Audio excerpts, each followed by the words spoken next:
I'm gonna work on my monstera because they're growing so much and it is slant. What I'm gonna do, I'm gonna cut this one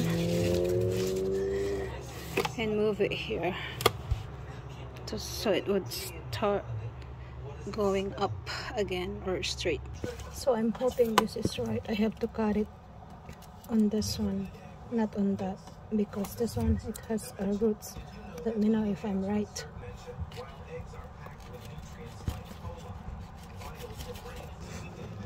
I used the bread cutter. No, it's done. There you go. We got the roots as well. Look how big that is. Ooh. Okay, let's replant.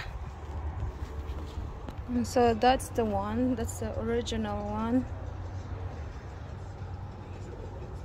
I am going to just a second. I'm just using this. Let me see if I can replant the other one too. So what I found out, I cannot replant this because it's connected with this other plant and I don't have roots on that. So I'm gonna do is that I'm gonna cut it with the one that has roots. I'm gonna cut it from here. I hope I am right, like what I did on the other one. Right there. Cutting it from here. There it is.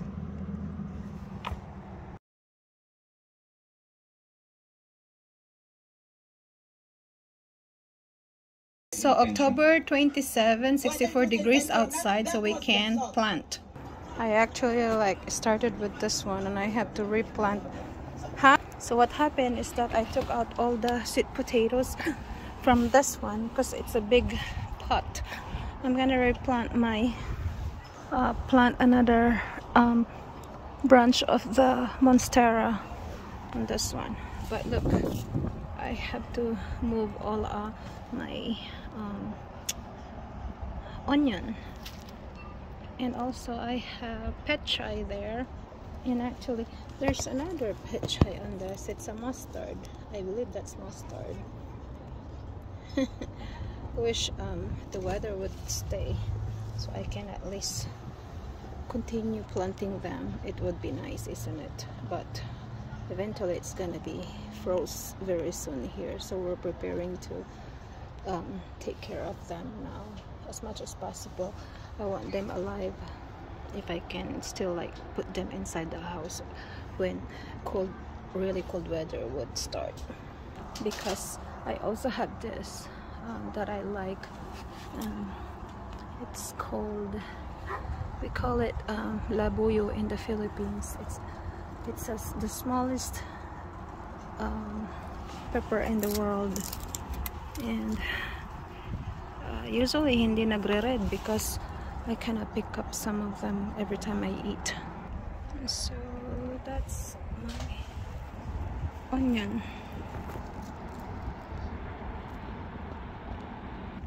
And there's another onion. And look at, I have kamote. This is fun. There's more. And more. And more. That's all our onion.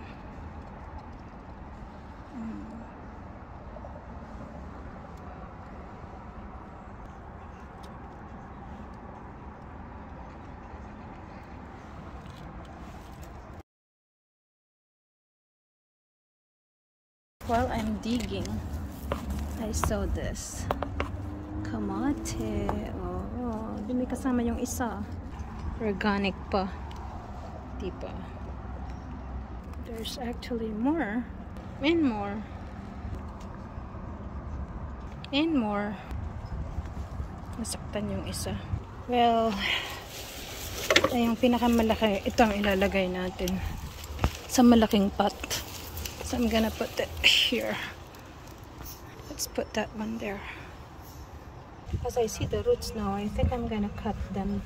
I'm gonna cut another one of this here. So let's do that. Right there. There you go. So I'll plant this one here.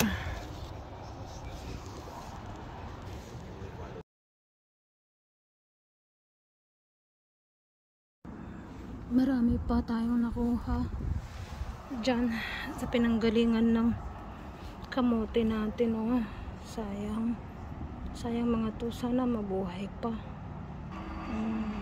Ayan.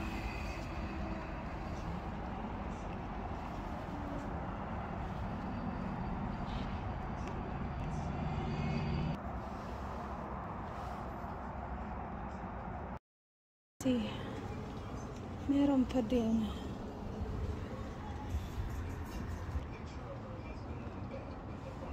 Now I'll plant the other one on this one. Yung tatlo, lagay ko sa isa. My imagination. There you go. Tatlo na sila dyan. Kasi may mga bunga pa, oh. Ayun. May bunga pa.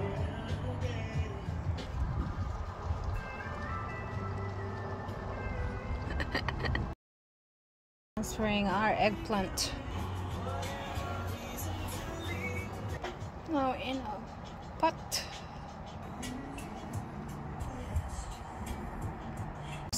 We'll plant together with this other one. Improving.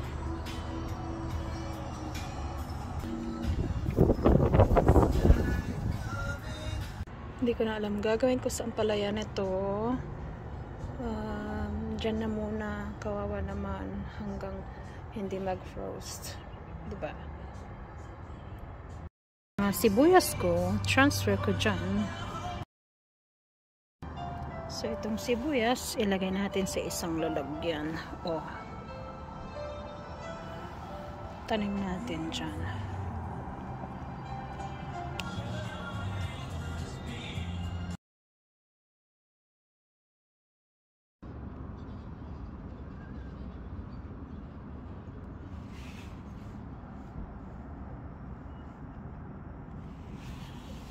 Ang gaganda nila, sayang hindi na lumaki, pero I will try to still put them in the pot.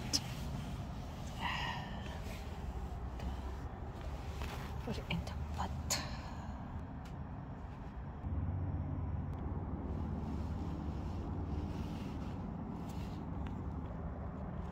(4:08) ako nandoon sa garden. Now it's 6:23. Oh wow, 2 hours more than. Na-transfer ko na sa isa yan. Yung mga sili, sibuyas sa dalawang lalagyan din yung kamote. Uy, tatlo pala. Yung ampalaya, kawawa naman. Tapos nasa isang pot na lang yung alokbati. Madilim na, folks, hindi ko na mapakita lahat, but then I'm so happy na transfer ko na yung monstera ko. Tatlo sana ang pot ito, kaso baka ako maubusan ng space. Yung siling labuyo nasa isang lalagyan, yung talong nasa isang pot na 4 sila. That's it, folks. More than 2 hours pala ako rito kasi lalamig na ang panahon, so kailangan natin i-transfer mga halaman natin. Yun ang share natin ngayon. And so thanks for watching Glenda Life Journey USA. Hopefully, bukas mainit pa din. So, we'll see. Hanap ko kung saan ko ilalagay sa loob ng bahay ang mga tanim ko. Pagalitan tayo ni Habi nito. Magmumukhang plantita ang aming loob ng bahay. Pero I'll make it work.